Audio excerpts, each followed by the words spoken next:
लेकिन मेरी इत्तला के मुताबिक इंडोनेशियन प्रेसिडेंट इंडिया आ रहे हैं फॉर बाइंग ब्रह्मोस मिसाइल। अब ब्रह्मोस मिसाइल जो है, इसकी आपको पता हिस्ट्री है, पहले फिलिपाइन भी इंडिया से ले चुका है।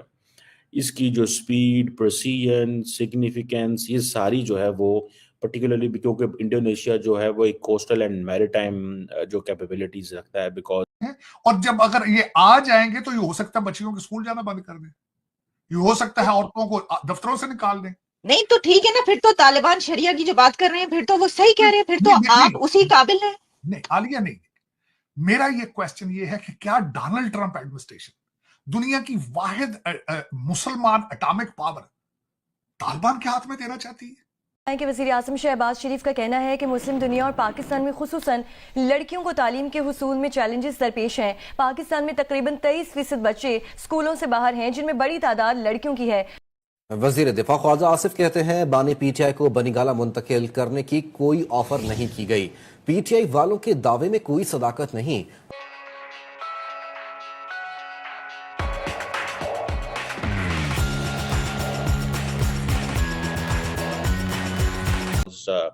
उनका तो सारा कुछ है ही ऐसे।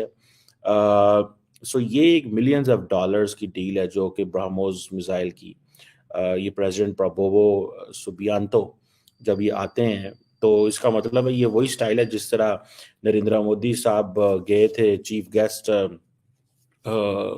बेस्टाइल डे पे फ्रांस 14 जुलाई 2023 और या 2022 परहैप्स, और जो है वो इंडिया ने मेरे ख्याल है कोई 5-6 अरब यूरो के राफेल खरीद लिए थे। मेरे ख्याल है Indonesian president is coming the same way कि वो आ रहे हैं और इंडिया से वो ब्रह्मोस मिसाइल ले रहे हैं, और ये कन्वर्सेशन जो हैं वो चल पड़ी हुई हैं क्योंकि जो इंडियन नेवी के जो चीफ हैं एडमिरल दिनेश कुमार साहब, उन्होंने इंडोनेशिया का विजिट किया था पिछले महीने, और ये एडवांस टेक्नोलॉजी कोलैबोरेशन जो ब्रह्मोस पर्टिकुलरली है इसके ऊपर काम हुआ था। इंडियंस कहते हैं कि ब्रह्मोस जो है इसकी प्रिसीजन ये वो है बड़ी इंपॉर्टेंट है।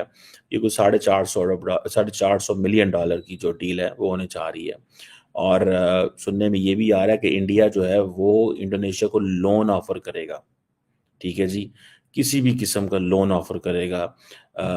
ये बात मैंने एक दफ़ा सुनी थी दैट इंडियंस आर वर्किंग जैसे तैसे इंडिया का जो डिफेंस इक्विपमेंट है वो एक्सपोर्ट हो, वो बहुत कोशिश कर रहे हैं, they are pitching it.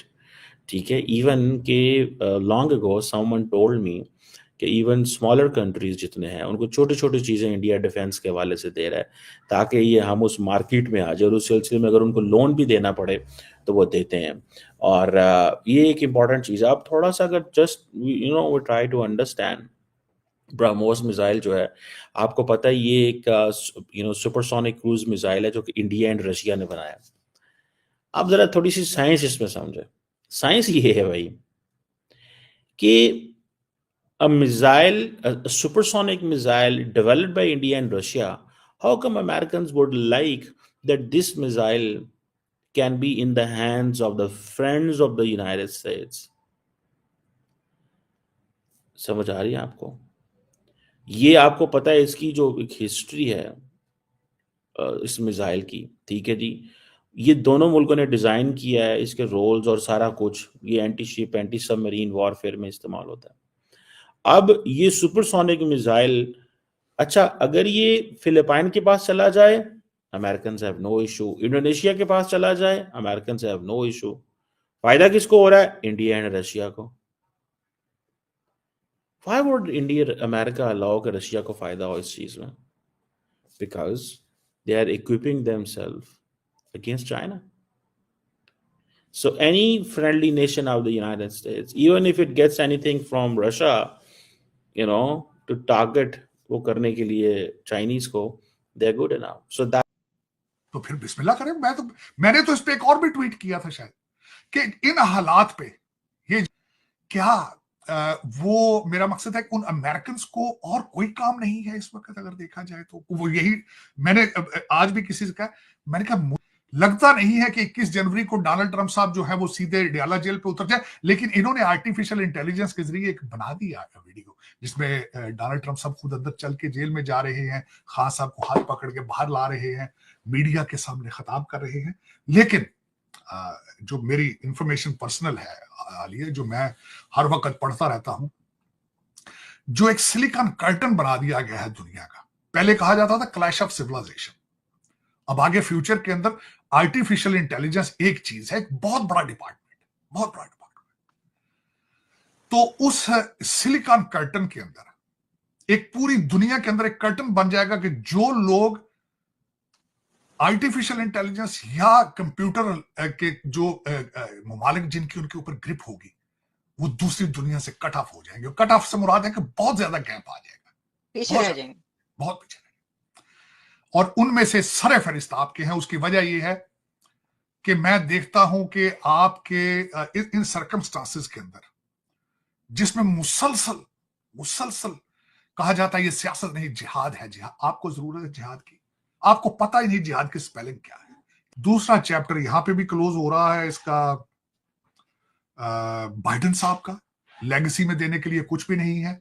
Legacy में लेम डक कहा जाता है, एक लफ्ज ट्रेडिशनल पॉलिटिक्स में इस्तेमाल होता है कि जब प्रेसिडेंट के बहुत थोड़े दिन रह चुके होते हैं तो उसके अहकामात जो है उसको नहीं इशू करने चाहिए, लेकिन वो मुसलसल कर रहे हैं।